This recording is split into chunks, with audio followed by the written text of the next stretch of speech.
Give me that classic 6. 3, 2, 1. GBU Pod. It's Tuesday, week 11. As always, I'm joined by JD and Reese. How are we doing today, guys? Good. How we doing? Doing good, KB. Another week in the books. We're getting to the end. Week 11 is in the books. A lot of shakeups on both conferences. NFC wildcard starting to shape up. Titans fell. We're going to talk about that. We'll talk about the Eagles, talk about the Vikings, and how that wildcard race is starting to play out. Giants had a miserable game on Monday Night Football last night, so they decide to give Jason Garrett the sack today. We'll talk about that, give the Giants a good ripping today. And news for next week, Seattle versus San Fran was the Sunday night game. It's been flexed out. We'll now get the Chiefs versus Denver on Sunday Night Football. Seattle gets moved to 425. And we have an interesting theme today from JD. You want to get us started with your NFC East dominated theme for today's show? The NFC East was mixed this week because we're not touching on the football team today, but they had a good week. They could have been in the good. But my good this week's the Eagles. I think they're really coming into their own. They got a real chance at the playoffs. Jalen Hurts seems to be the guy. He's flying around the field. He had 3 rushing touchdowns. Devonta Smith's a monster. He didn't have a big game yesterday, but he's been playing good all year. They're finally running the ball like we said. Sirianni's got his head of his ass. Miles Sanders had 16 for 94. It's a real nice day. And Darius Slay is having his best year, in my opinion. Real bounce back here. He's got more touchdowns than the Lions do since week 8, or the same amount. They both have 3, which is nuts. And the Eagles played, the Saints, we don't really know. It seems like they're a pretty bad football team with Simeon at quarterback. The Eagles took care of business. It was their first home win in like 2 years.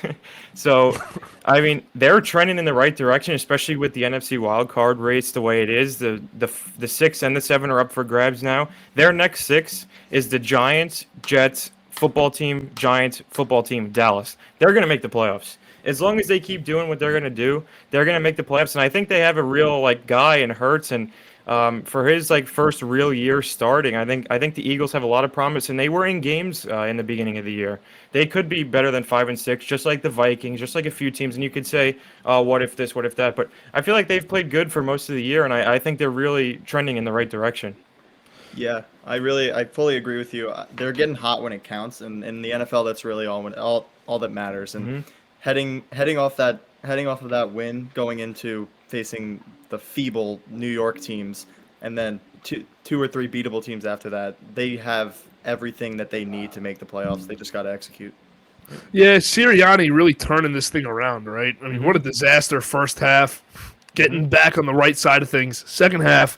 And JD, you touched on it. They could go 5-1 to finish the year, and it wouldn't shock me. They should go at the worst 3-2 with that schedule, or 3-3 with their last 6, and that should still get them in exactly. Hurts is providing them with a sense of hope. This is a guy, they have so much draft capital this offseason. They're going to have money. Roseman's great at creating cap space. It's a guy you could build around right now. I don't know if he's the guy long term, but he's a guy you could build around right now. Going to get into the playoffs. This defense has been outstanding the last few weeks. Totally finding themselves. And I don't know, that Darius Slay stat, I don't know if my takeaways from it, wow, Darius Slay, you're playing great, or Jesus Christ, the Lions are both really, really bad. A little bit of both. But that, they're playing great. The defense is really, really tough to beat. And I think that the Eagles are going to have a nice little run to the end of the season, which is the big shock for me this year. I thought they were going to be picking in the top 3 or 4. Especially after the first few weeks. Yeah, and I thought Sirianni, from the second they hired him, was an absolute disaster hire. Still could be in the long 3-4 year picture. But right now, they're on the right side of things, and they have the easiest schedule in the league for the rest of the way. So that's all I got to say about that. I don't know if you guys have anything else. We could pivot to Reese's good for the week if you don't. Yeah, no, another team trending in the right direction. Reese's got this week in the NFC wildcard. Yeah, and JD, like you feel with the Eagles, I feel like the Niners are going to make the playoffs this year. They're getting hot at the right time as well. They looked really good against the Jags. They were executing on everything. You could tell who had the better coaching staff, who had the better players. Jimmy G went 16 for 22 with 176 yards and 2 touchdowns. Just a solid game. I love the way Shanahan uses Debo. He uses him like a running back. I think Debo had 1 catch. He had 7 rushes for 80 yards. He's becoming a dual threat and more of a threat in the run game than the pass game.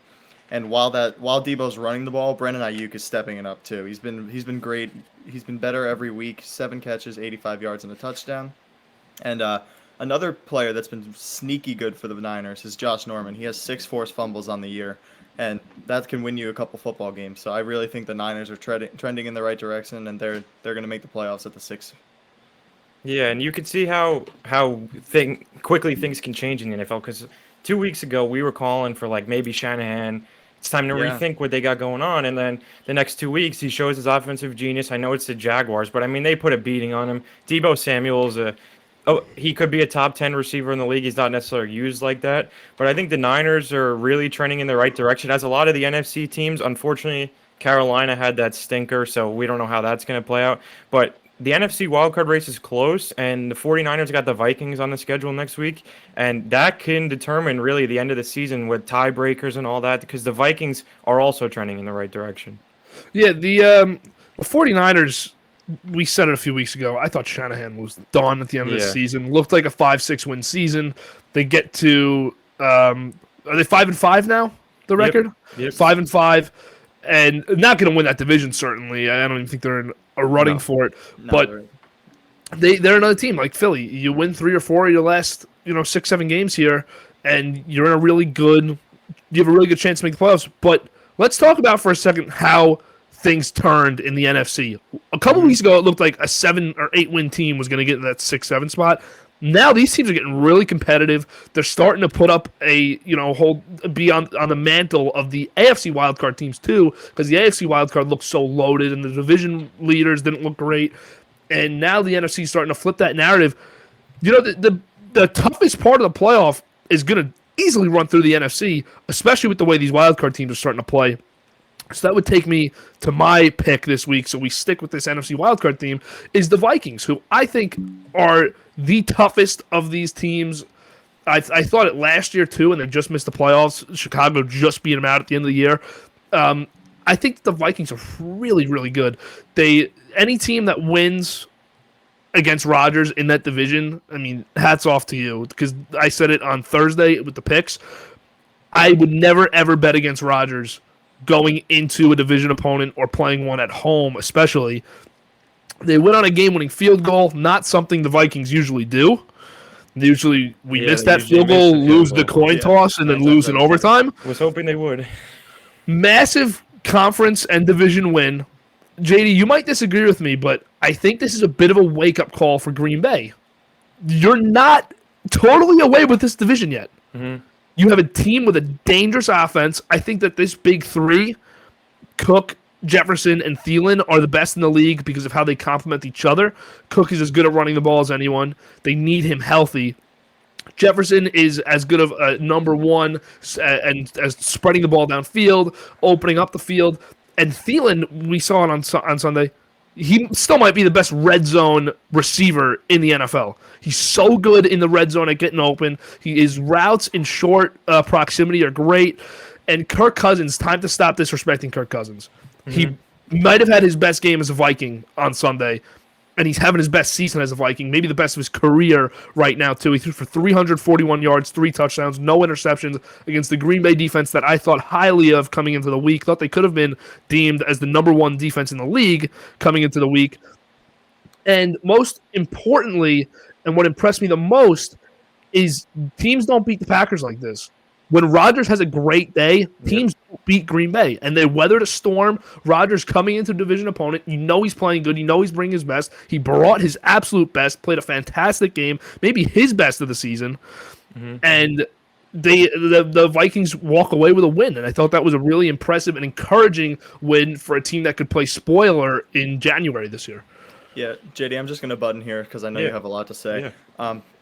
KB, you took the words out of my mouth. I was going to say Kirk Cousins has been very, very good this year. I believe with those 3 touchdowns, he has 21 touchdowns and 2 picks on the season.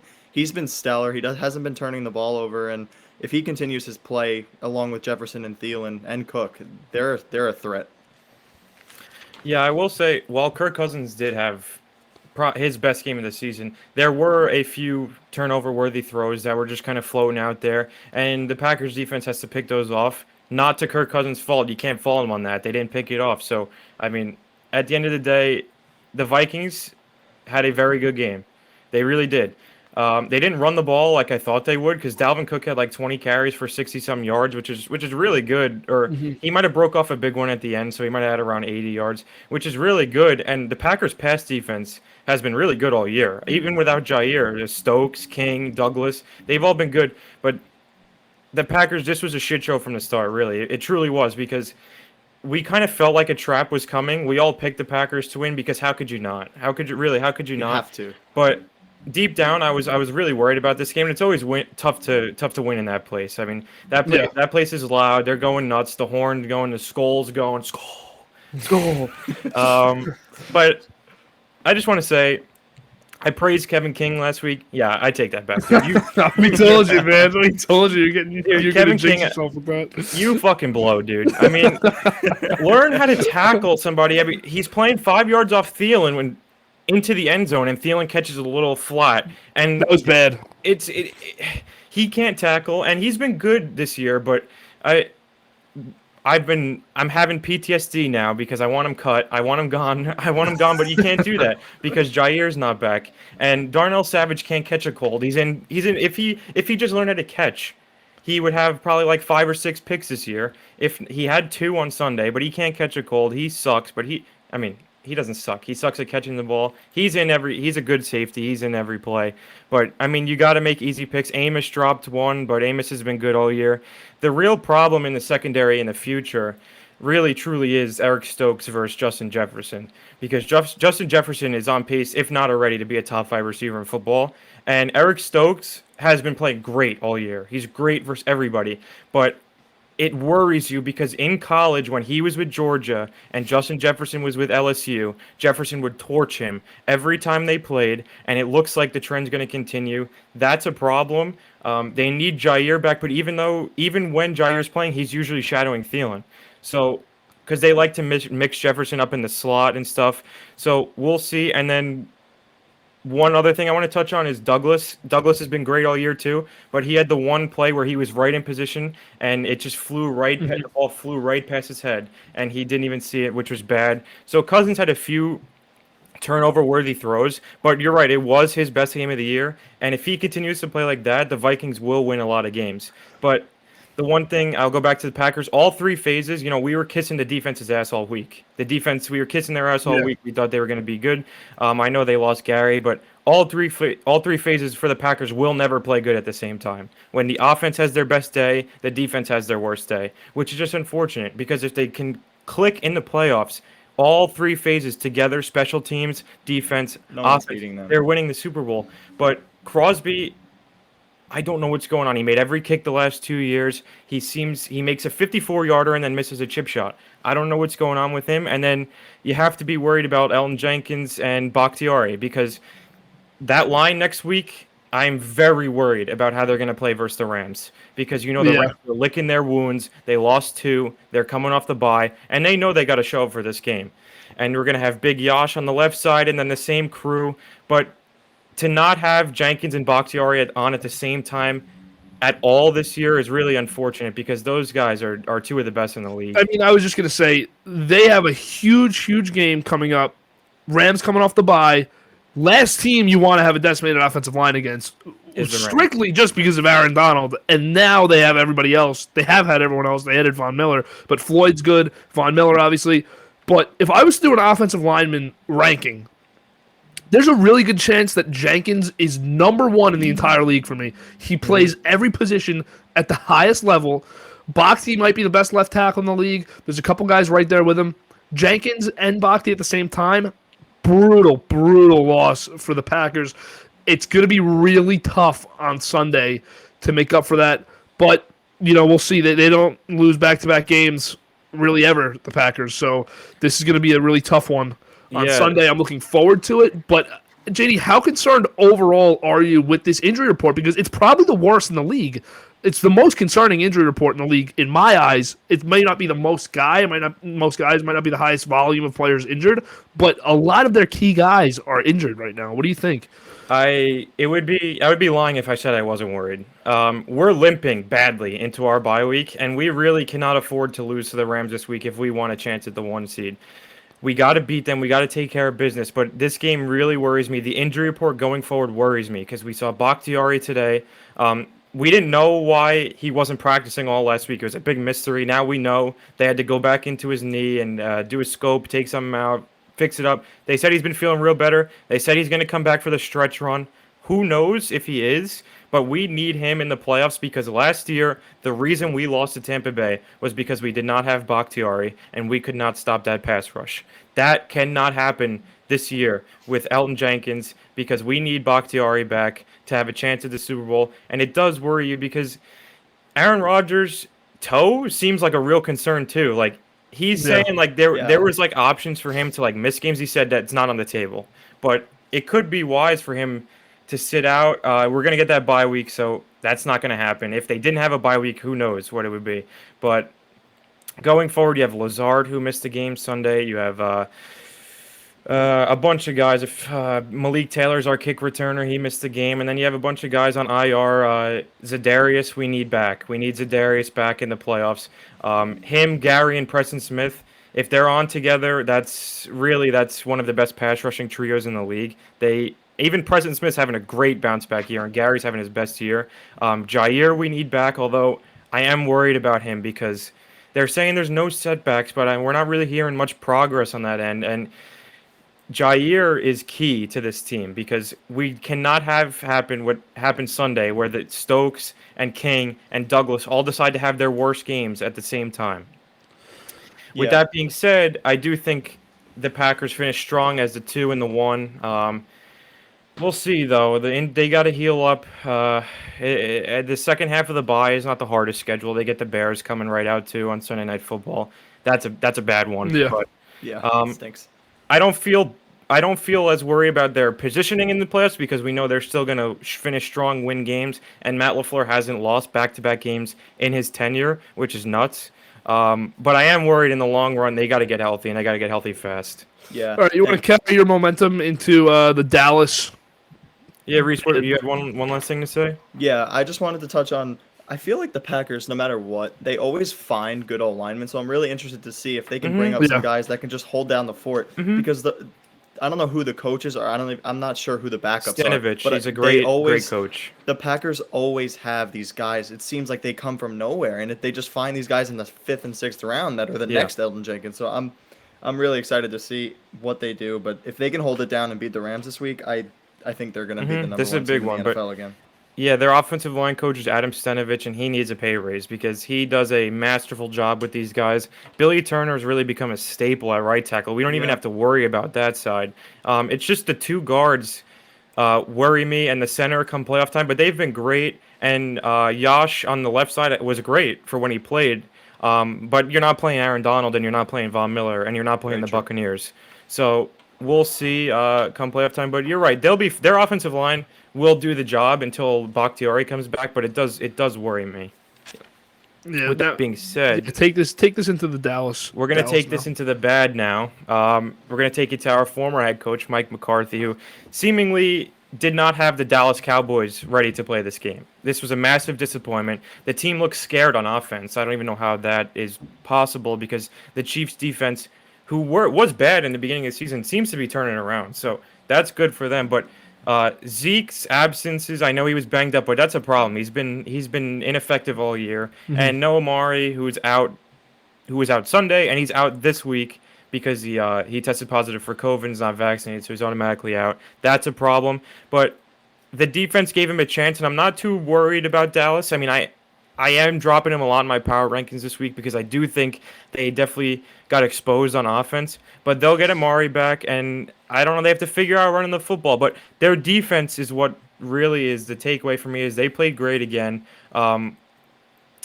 I mean, they give him a shot. The offense was horrible. Mike McCarthy's going to lose this team some games with his clock management at some point this season, and hopefully it's not in the playoffs for their sake. But we learned that Dallas, if they have this offense, isn't the class of the NFC, and the Chiefs are back, and they are the class of the AFC. Yeah. I wanted to touch on the Chiefs, not just the Cowboys being bad, but the Chiefs are playing so good. And even when I was watching the Chiefs and Raiders, I wasn't like, overwhelmed with the Chiefs, but last week I felt like I was watching the Chiefs of late, or the Chiefs of now. Like they are back, and if they keep this up, they're their the best team defense. in the AFC. I really think so. If they play like that every week, I mean that defense looked great, and you don't have to ask much from Pat Mahomes if the defense is playing like that. Yeah, I think that the Chiefs at home at Arrowhead are still a top 3 team in football. They've found ways to win at home this year. They found ways to keep games close at home this year, and in the past, I mean, they have been untouchable at home. You'll see in my power rankings how high I am on the Chiefs. I was really, really high on them last week. They were my 5th best team in the league, and my 2nd best in the AFC. I think the Chiefs are really back. They were my good last week. Go watch it. I'd make a lot of the same points that I'm making now, so I'm not going to make them now. But if you're interested, you can go watch last week's. I think that the Chiefs still have a tough schedule the rest of the year, but really encouraging win for them. And JD, like you said, Dallas, they're starting to show in the last 3 weeks that they might not be in the top tier of the NFC. They might not be able to compete with those teams. I mean, they'll get a home game because this division's terrible, even though Philly might be putting a little pressure on them to close out the season. Still too far, but Dallas has to start getting things going because I'm getting very discouraged with the way that the Cowboys are playing lately. You guys have any more Cowboys points there? Nope. That you want to make? Yeah, pretty quick one, pretty straightforward. Reese, you can get us going. You also are continuing a trend in the NFC West as JD's been doing with the NFC East. So, Reese, you can get us going with that. Yeah, so my bad for the week is going to be the Seahawks. I don't know what's going on with this team, but watching them, especially their offense, it's horrible. They've dropped 5 out of their last 6. The offense is completely abysmal, and they went 20 straight drives without a touchdown through the fourth until they scored in the fourth quarter of that game. And Russell Wilson, he said with his big video and his recovery, he seemed like he was going to be good, but he went 14 for 26 with 200 yards. It just wasn't impressive at all. Very, very boring game to watch. They punted on 5 of their first 7 possessions, and Wilson was sacked 4 times. And Colt McCoy shredded their defensive party. He had 328 yards and 2 touchdowns. On top of that, they had scoring drives of 92 and 82 yards in the first half. That took up 16 minutes, and another 8-minute drive in the fourth quarter. So the Seahawks were just not able to even get the ball in Wilson's hands, and when they did, they didn't do anything with it. So I think Seattle's done this year. I think Pete Carroll might be done at the end of the year. And to praise Arizona a little bit, they are 6-0 on the road and have won by 10 or more points in every game, which is absolutely absurd in the NFL. So they're good. It could have been a little bit on the cards being just a great team, but the Seahawks look dead. I think they're done. Yeah, the Seahawks, their schedule is really easy the rest of the year. They play teams like they still have a Rams game left. I think they might play the Cardinals one more time. They play the Niners again. Yeah, they play the Niners. They play the Niners. So they play each team in the division one more time, I believe. But then their other games are Washington. They play Houston. I think they play Detroit. So they don't play the toughest schedule, but, I mean, the damage is done already for them. They can't get out of. They're not going to get out of this hole, and they're in some trouble. Their defense is terrible.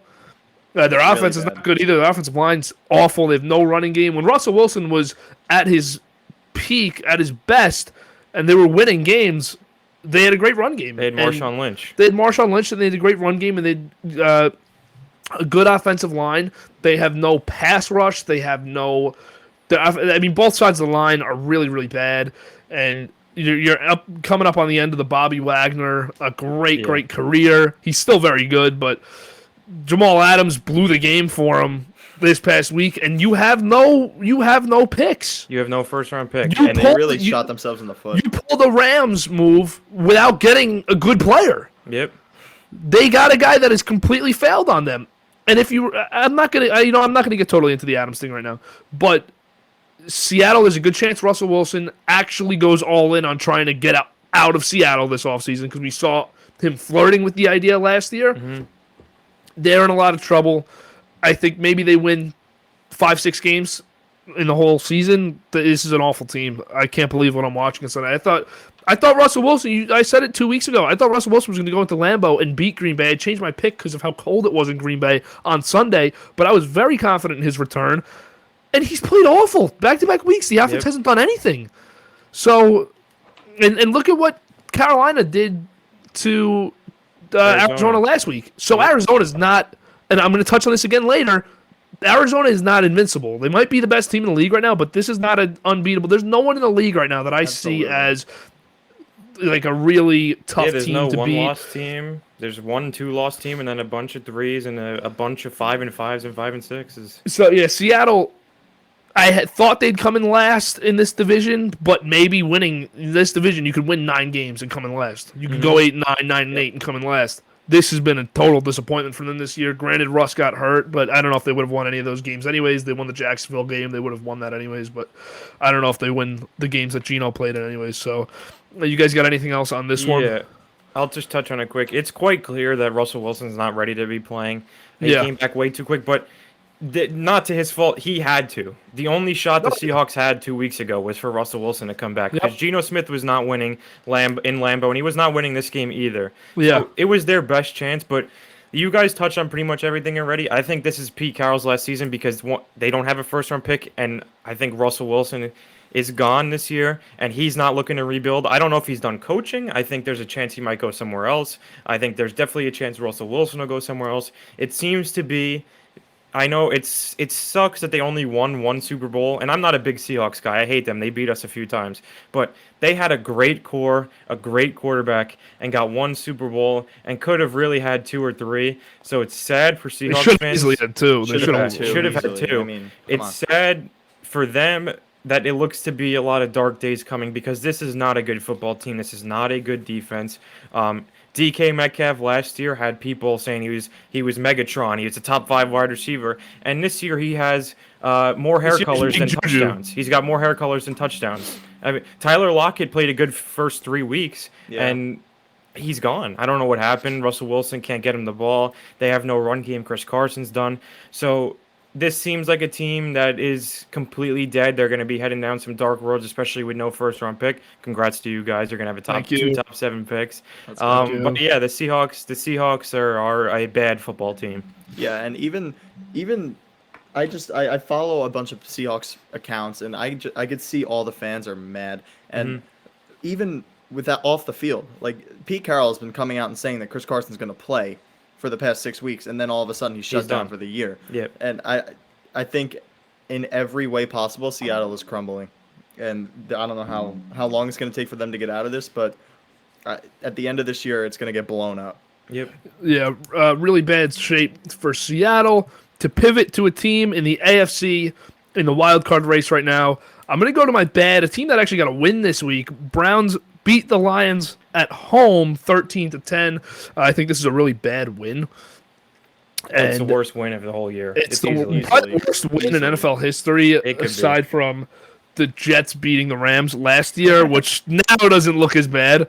But I'll just start. Baker Mayfield can't play right now. I'm not saying he's not a good quarterback, but he's clearly still dealing with shoulder injuries. It's holding him and the team back. He was awful this week, 176, a touchdown, 2 interceptions.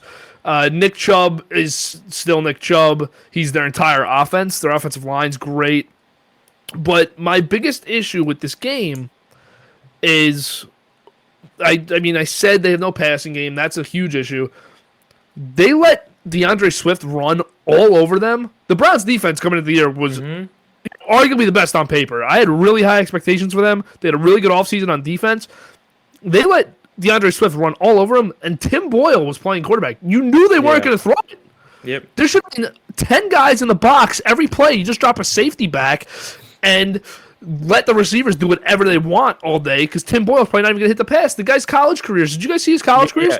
So let me just touch on something, KB.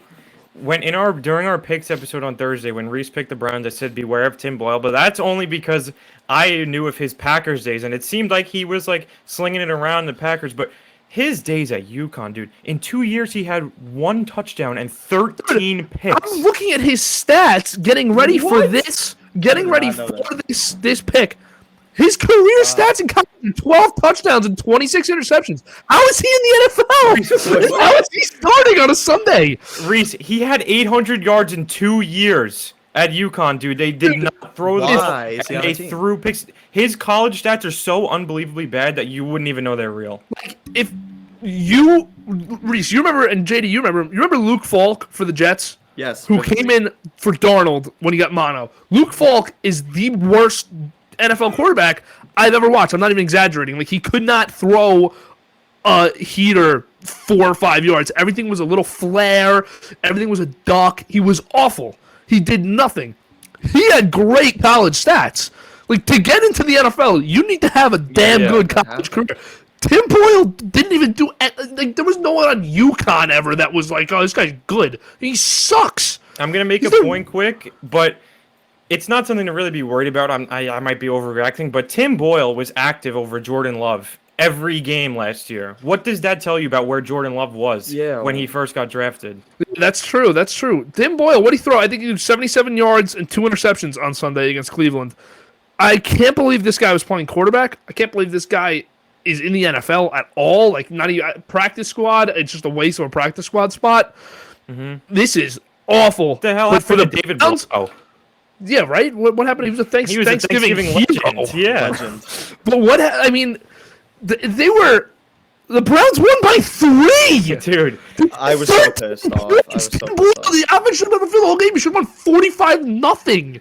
Dude, if any other quarterback is out there, the Lions win this football game. That's their first win. The Browns were that bad, dude. And Baker Mayfield, the Browns have a choice because this guy got you a playoff win a year ago, and now you're flirting with the idea of not being able to find a quarterback again. But to me, I wouldn't pay this guy. This guy stinks week in, week out. I don't know if he's injured, but the Browns receiving core seems to be pissed off with him. Jarvis Landry wants the ball. Odell's already gone. I don't know what's going on with the tight ends, but this team is bad, dude. Yeah, let's talk about the tight ends for a second. Hooper doesn't even exist. Njoku's a first-round pick. Sorry to cut you off, Reese, but just give me a second here.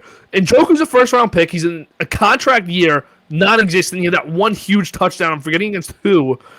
And the Browns had a really good game this year. He had that huge. It was like an 86-yard game. I don't remember who they were playing. And it was early in the year, first half of the season. And Hooper got the biggest contract in NFL history for a tight end, and he hasn't done anything. They don't even try to incorporate him into the game plan at all. And without Kareem Hunt, they lose a huge element of this offense because you can't give Chubb 45 carries a game, but together you can give the two of them 45 carries a game. So the Browns are not – I thought that this was a team that was going to be second or third in the AFC and really good. I would have picked them to win their division close with Baltimore, but I would have picked them to win. And I don't know if they're going to – if they get into the playoffs, they're going to squeak into the postseason. They're in danger. Yeah, and I was watching the game, and there was one throw from Baker. I think it was the first interception of the game where he missed Landry by a solid 10 yards over his head. And if he hits Landry in stride there, I really think it's a touchdown. It was covered 2, and Landry was just cutting right up the middle of the field. He completely overthrew it right to the safety behind him. I really think it's a 17-0 game at that point. And I don't know how the rest of that game goes, but I think I agree with you, KB. Baker should not be playing. They need to shut him down. I think the Brown season might be over at this point if they keep Baker out there. And they started up 13-0, and they didn't score a point in the second half. They didn't score a point in the second half. Baker, he's clearly. I'm not gonna say he's not a quarterback that I think can win Super Bowls. Like maybe one if the team's great. Reminds me a lot of Mark Sanchez actually, where he was a young, good game manager, but probably not the future. So now you're getting to this crossroads. Now, do you pay him or not? I feel like we've talked about this before. I'm not sure if they gave him his 50-year option. I know we've discussed that some other time. I think this is it. I think this is it, right? Mm-hmm. It's just better for the team and for him to take like 2 or 3 weeks off anyways and kind of take a step back. Go with Casey Keenes. Exactly. Go. I don't think Keenan would be any worse at this point. And just take a step back, heal up your shoulder, because it definitely has not been 100% at all this season. And get back to being Baker Mayfield, who can make the throws when the team needs you to, but you're not the guy that's going to win the game. The run game wins, the defense wins with takeaways. The Browns, though, this is a terrible, terrible win. Not only does Baker suck right now, he's also fighting with his own fans because they're booing him, and he was asked in his press conference. That was ridiculous. Yeah, what are we with the Mets this year? You don't call out your fans. I know Javi ended up. I know.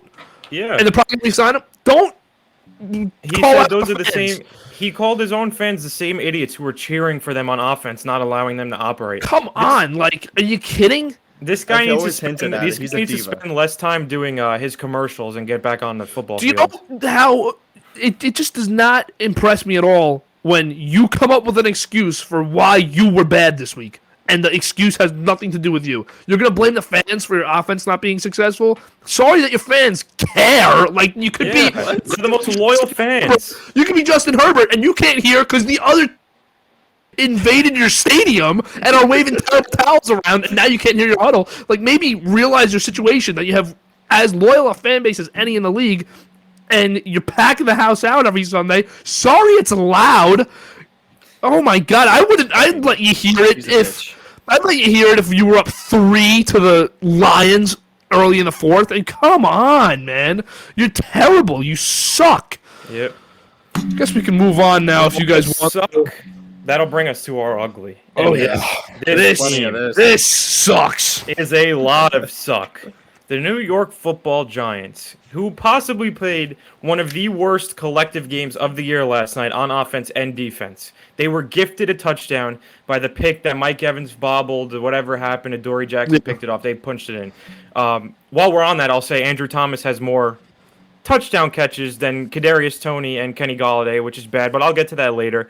They were gifted 7 points. Daniel Jones is a mystery because he's pressured on 48% of his throws. I mean, that is bad, dude. That is really bad. Willie Hernandez was getting bitched all day by Ndamukong Suh.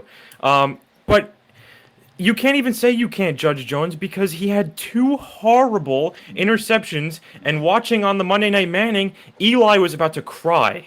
Eli was about to cry. Parcells, I thought he was going to have a stroke watching this game. That too. I mean, no Tony joke. and Tony needs the ball on offense. They need to get him little bubble screens, little flats. Tony needs the ball, and Kenny Golladay has no interest anymore in playing for this team. No. He's a non-factor, and like we were talking about last night, it was a desperate attempt at Gettleman trying to save his job, and I don't know why he did it because he turned around, traded down, and then took a wide receiver instead of a tackle, which they needed. And their defense was playing prevent defense in the first quarter of this game, guys. They weren't actually, but it looked like they were. The Bucks were getting 6 yards on every first down. Their defense was horrible, and Bill Parcells was having a stroke watching this game. He was like, what are they doing? Fortunately, Garrett's gone today. Freddie Kitchens will call plays. We'll see how that goes. They got the Eagles next week. But in my opinion, they got to blow it up. Not the team, the front office and the coaching staff. They got to blow it up. Gettleman's got to go, and then the new GM has to decide whether he wants to. Of course, with the new GM comes with just blowing up the team, anyways. Because he's not going to like the guys he has. He's not going to like the contracts that he's been gifted, which is the new GM. Of a gift. The new GM will have 2 top 7 picks fall into his lap. We don't even know the new GM might be Gettleman. Like, he might still be here. They might extend him. Which is absurd. It cannot happen because you have 2 top 7 picks that could change the future of your organization, and you cannot let Dave Gettleman pick these. He cannot screw them up. You have to go get your guy, and then you go. Then you have to start improving. The Giants are an organization with a lot of draw. They can get the top GM candidate if they really want him in the offseason. It doesn't matter how bad you are. It doesn't matter that you don't have a quarterback. You need to get a GM early. You need to let him evaluate his coaching situation prior to the free agent process, prior to the draft process, which happens pretty freaking quick in the NFL. The draft process has already begun, if you don't realize it. Teams are obviously in stadiums every weekend scouting college football.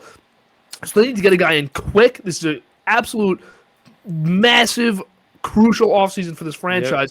A franchise that was once very proud, 4 Super Bowls. The Maras built the NFL with the Rooneys. They absolutely built the entire league. John Mara, I don't know how Gettleman still wanders the halls of their facility, because I felt this way last year with the Jets and Gase. Gase should not have been there past week 8 or 9. And he was, but you know what? Our owners suck, and they've never won anything, so why am I shocked? I'm not. I'm very surprised with how terrible John Mara has been since their last Super Bowl with Eli. This team is awful. They are as bad as anyone in the league, I think.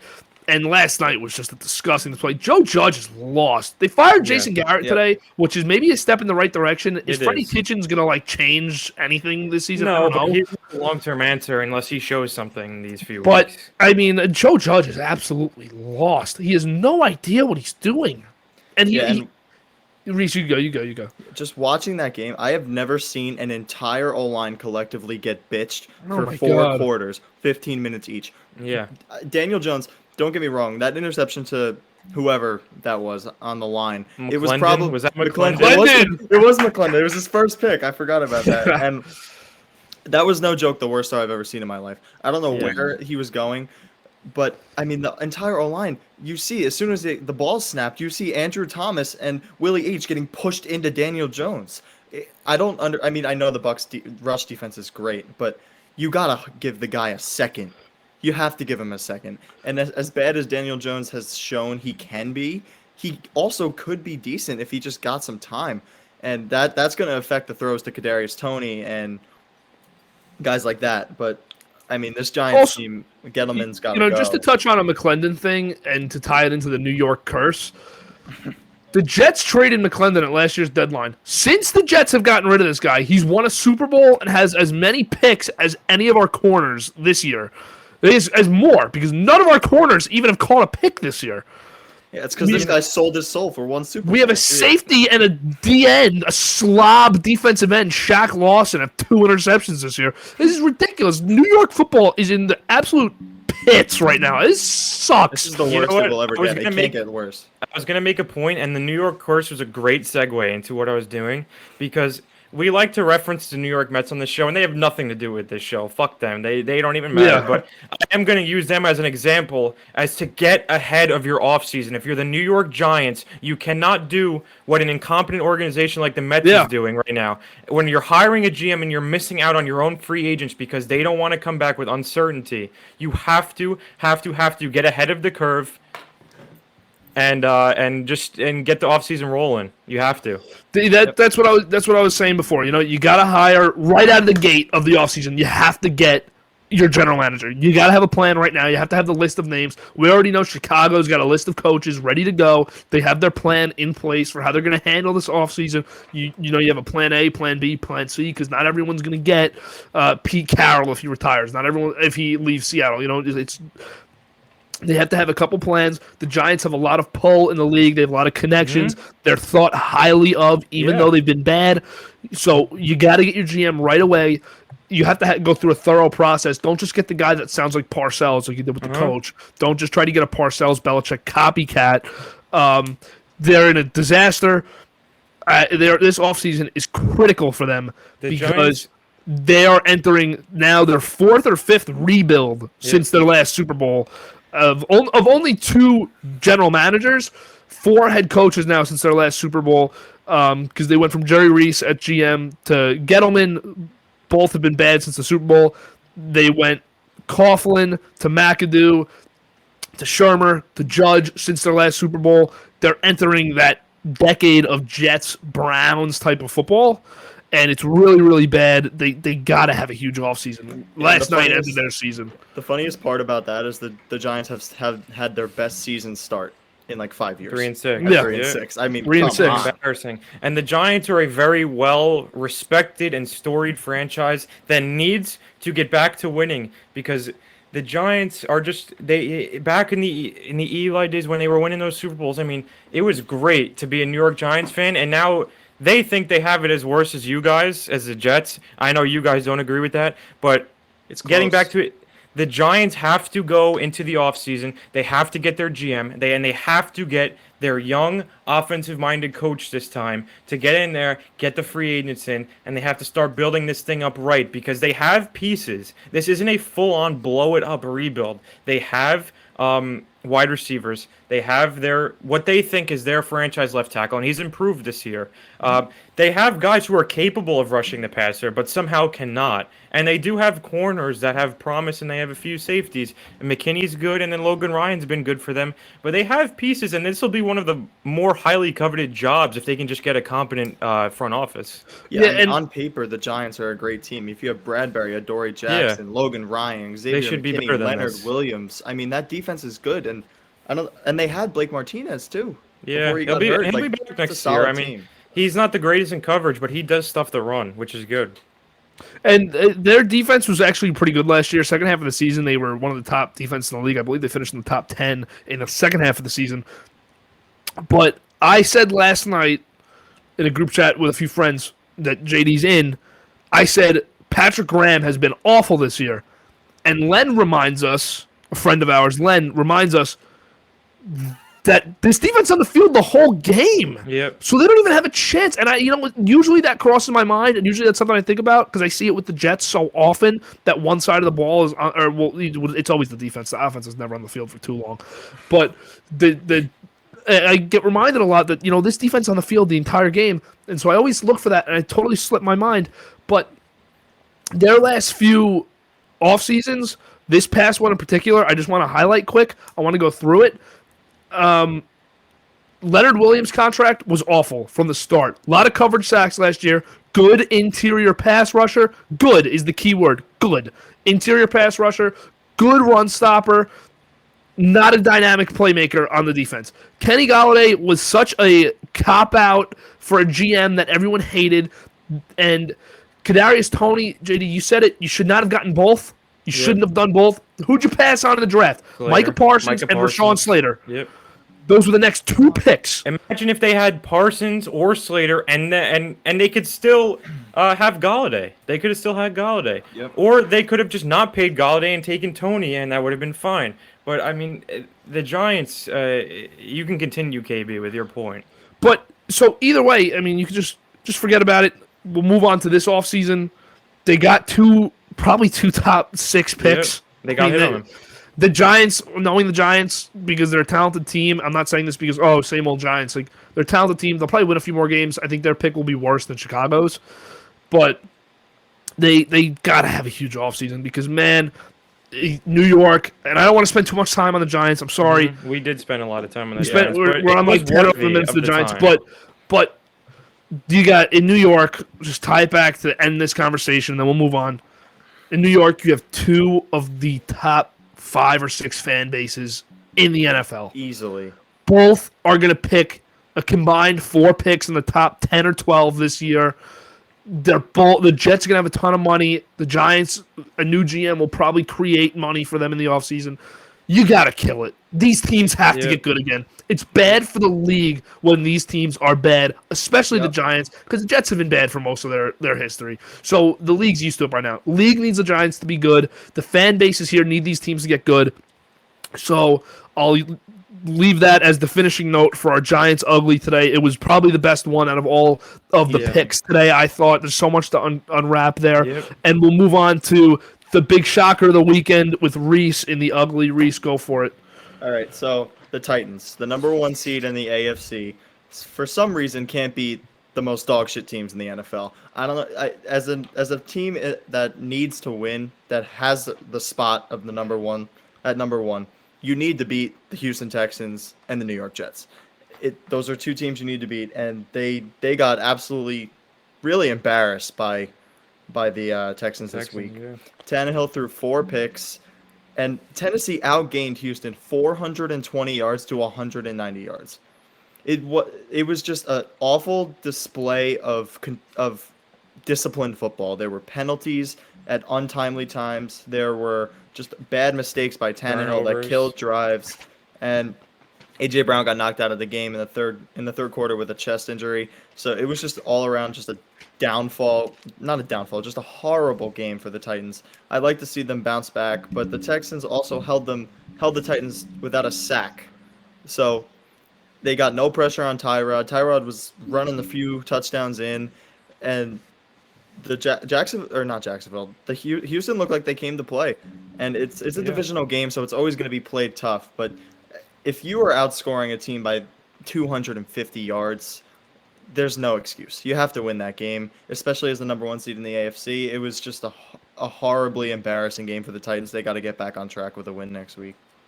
Yeah, and you have to just win that game in general. The Texans are 1-8. You're 8-2. You're trying to keep that 1 seed until Derrick Henry comes back, hopefully.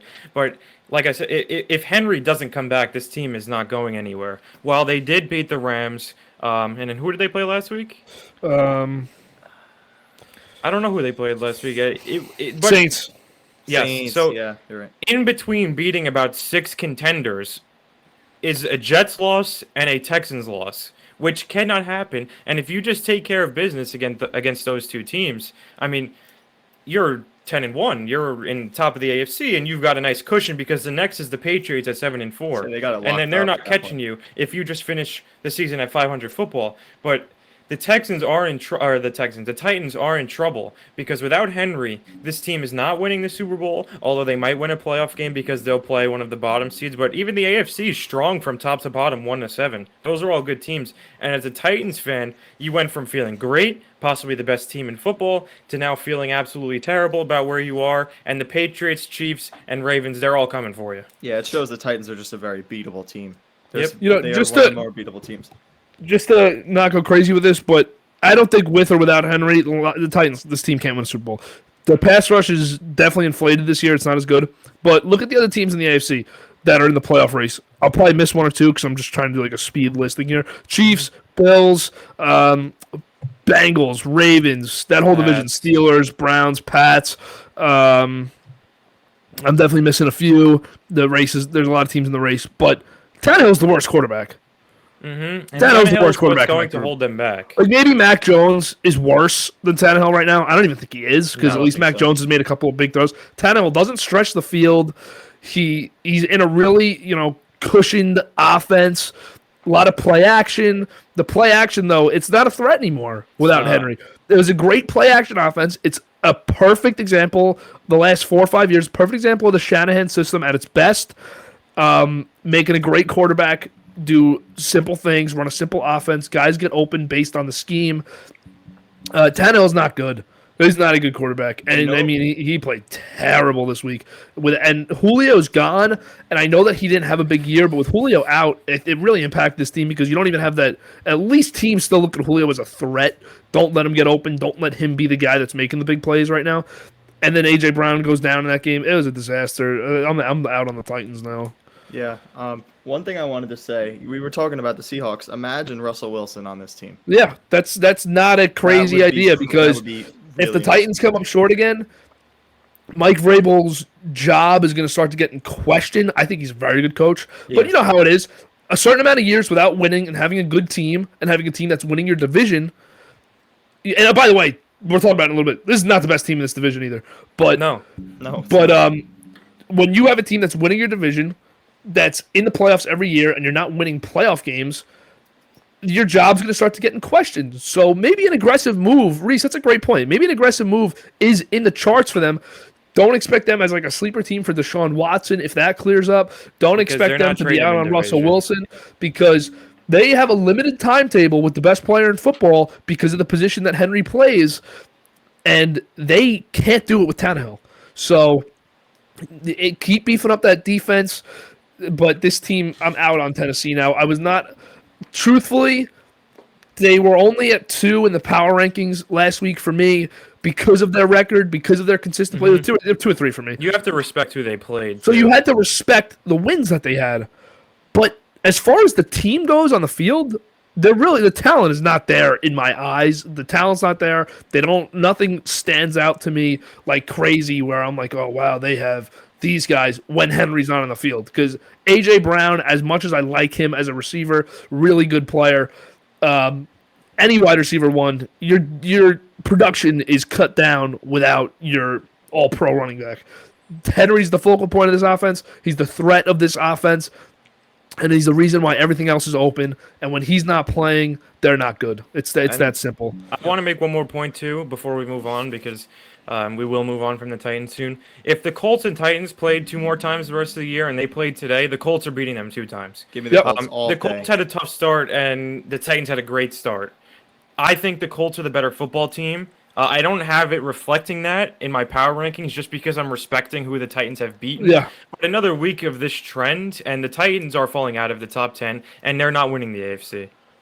Yep. I agree. So I can move on to, the Titans' ugly loss because of their matchup. Maybe the ugliest performance, the most unprepared performance, and just a team that got ran over this weekend was the Buffalo Bills. Yep. Bills, really concerning stat here to get me started. 5-1 against teams under 500. They're 1-3 against teams over 500. So you could beat up on the Jets and the Dolphins all you want. They can't beat teams that are over 500 right now. 1-3. Terrible, terrible loss in the conference. The Colts are going to be there at the end of the year with those top, that 2 to 4 seed. They're going to be there. I think someone will have to eventually pull away in the 1 seed, but the Colts are going to be there. And I don't know if it's you guys. Every time I turned on the number 1 defense in the league, Jonathan Taylor was in the end zone. Every time. This is also the only thing I give the Colts a pass on is this is also one of those all-time performances from a player. Like, this is one of those that this is probably the best performance of the season. And this is one that we'll talk about forever. It'll always keep coming up. Remember when Jonathan Taylor did this? The Bills are not the same team as last year. No. The defense is better statistically, and I think it is better from watching them. But think about last year.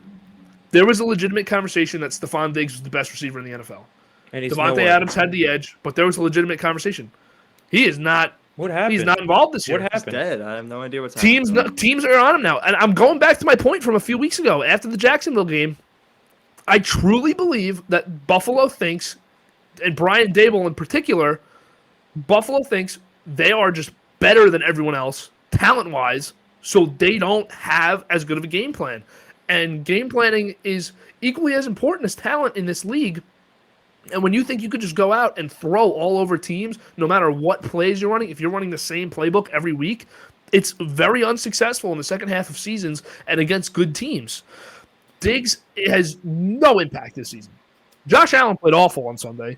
200 yards, 2 touchdowns, 2 interceptions. That's as bad of a game as Josh Allen's going to have. They have no significant threat in a running game. You don't have to stack the box ever against Buffalo. You have to play a little contain with Allen. I'll give him that. But you don't ever have to stack the box. You can always have 7 or 8 men deep. You can give cushion on these receivers, except for Diggs. This is really a disaster loss for Buffalo and a bad second half of the season so far, losing to Jacksonville and getting killed by Indianapolis. But we're going to talk about and also just a funny kind of note here. Even Trubisky came in and threw an interception. Like, I didn't even see that part of the game, and I'm looking at the stats, and Trubisky's like 2 for 3 with an interception. I didn't even know he came in.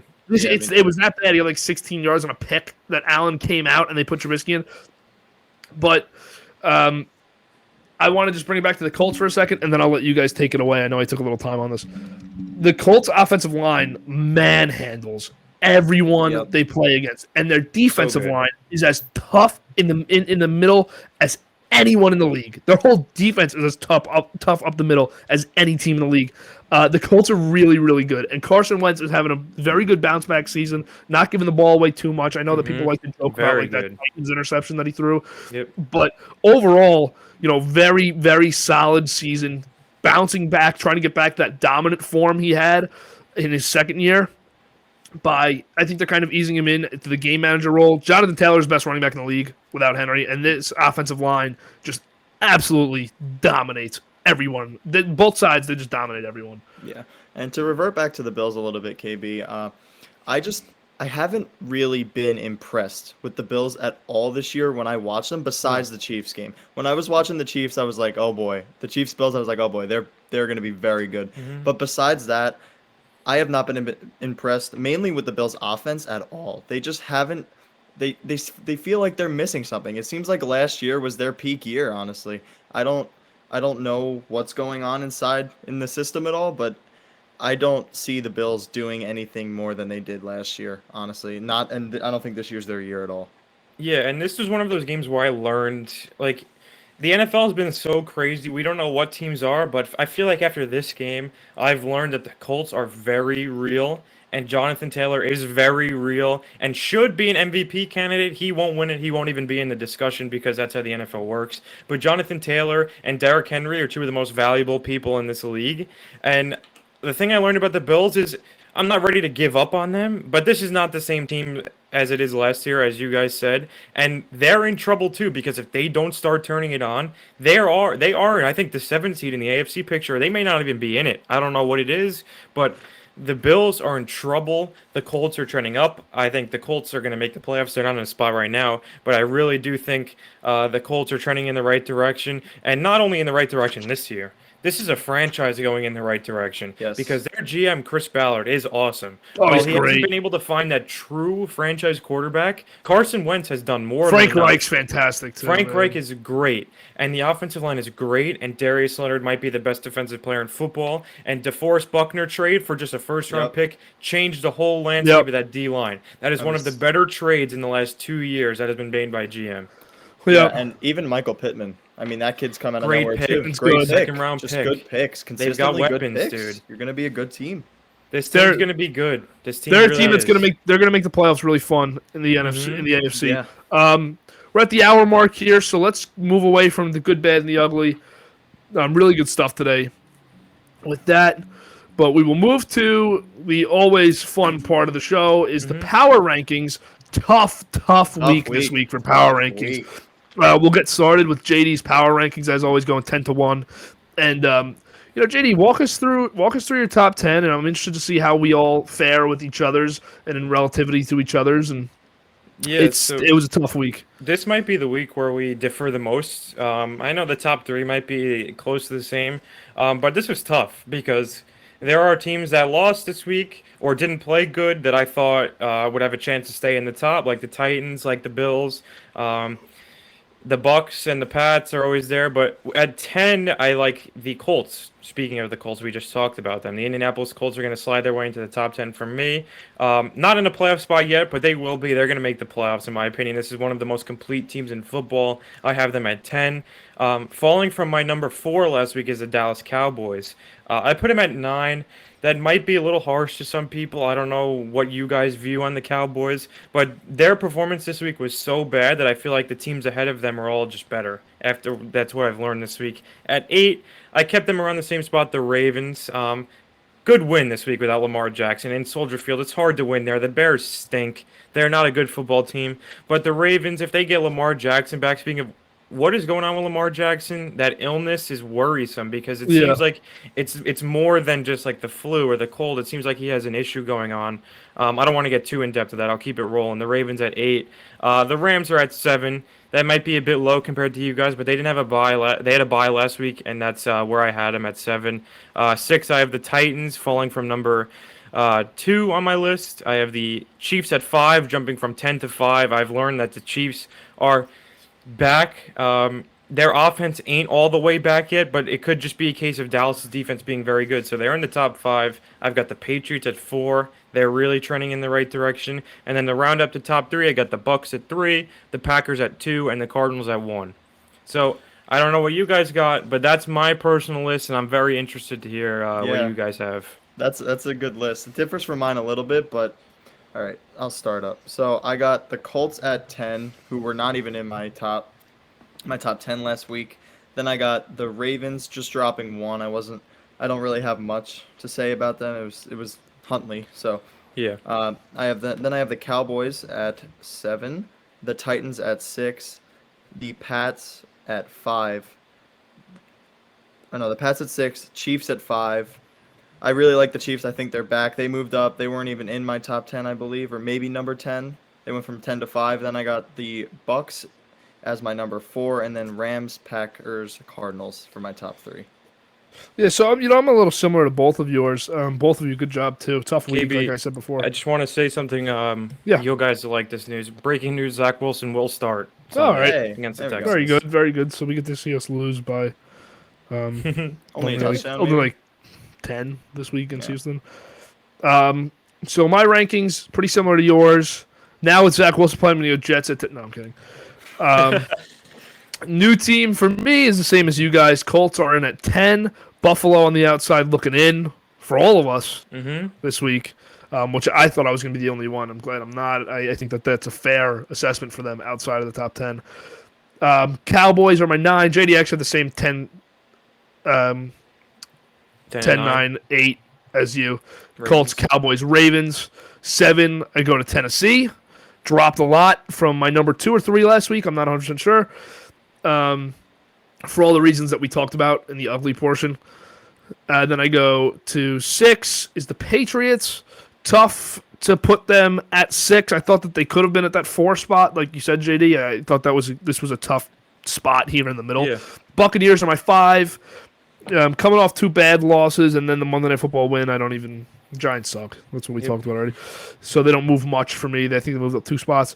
Chiefs are my 4. They move up 1 spot. I'm really high on the Chiefs. They almost cracked my top 3 this week. Rams, same top 3 as Reese. Rams, Packers, Cardinals. Cardinals, I think, solidified themselves as the best team in the league this week. But like we said before, I mean, this is an open race for, who's the best team. There's no clear. It's not like It's not. It's not like and past usually there seasons. is. I feel like every year there's one team. This year it's up for grabs. Usually any team can there's move Super down. Bowl favorites in each conference that don't always make it, obviously, but It's there's- tough because of what happened this week with the Packers, but it does seem to be that the Cardinals and the Packers have been the 2 most consistent teams this year. They've been in all of our top 2s. I But think, there's every week. potential for any team under them to be the best team, which is what makes the NFL so awesome. I liked the Dallas drop too from all of us, really, because Reese has It 8. We seems both like have we're at on the 9. same page. We really are. These are closer than I thought they were going to be. I don't know if you guys have much else to talk about today. No, I just want I'm to. holding in all my anger for my bet. My picks. So Yeah. tomorrow the pot will hear it. But I'm A gonna little put bit myself different down schedule this week. Tomorrow we'll be doing our picks for Thanksgiving, but we'll also be reviewing our picks from this weekend. I made my heavily anticipated return. I know that all of everyone that follows us closely and picks our gambling picks every week, which is actually nobody. Would be a dumb thing. Just for do them the to opposite of what we do. If Hate us. anybody did take our picks so far this year, like We're I don't sorry. know what you're. We're I don't know sorry. why you would. No, I'm not even sorry. You shouldn't have done it. no sympathy for you. But I made my return on a really strong 1-1 last night on Monday Night Football because the Giants can't score at all. Yep. So that screwed me. But I think so we'll have Wednesday. Tomorrow you'll see. Or do we want to? We could record it tomorrow and drop it Thursday too. As a Yeah, Thanksgiving. might drop it Thursday morning too. Actually, Yeah, drop it Thursday that's true. So different schedule this week. Go over Thanksgiving games. We'll go over all 3 games on Thursday and possibly Friday, posted Saturday, or even Sunday morning will be us going over the Sunday games. And following this week, we were thinking of doing it this Saturday, but I know a little bit of moving back to college struggles. We're going to be doing a more casual, all sports, more typical style show on Saturday. We're going to try it, so expect that for a week from this upcoming Saturday. And we're excited for that one. Some new people on it. We'll have some smaller segments from different people talking That'd about be fun. things all I'm over amped sports. It'll be an hour long, cover all the hot sports topics. Expect it to be mainly local, though.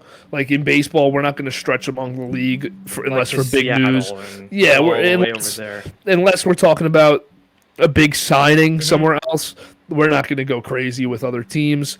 We'll talk about mainly the Yankees and Mets, maybe touch a little hockey too, possibly a little basketball, certainly touch Giants, Jets, and everything else local, and the Packers for JD.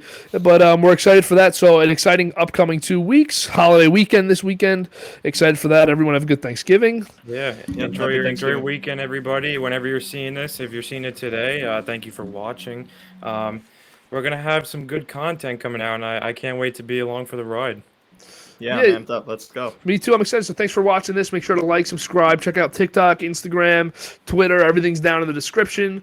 And enjoy the weekend, everybody. Thanks for watching. Yeah, peace. See you next week.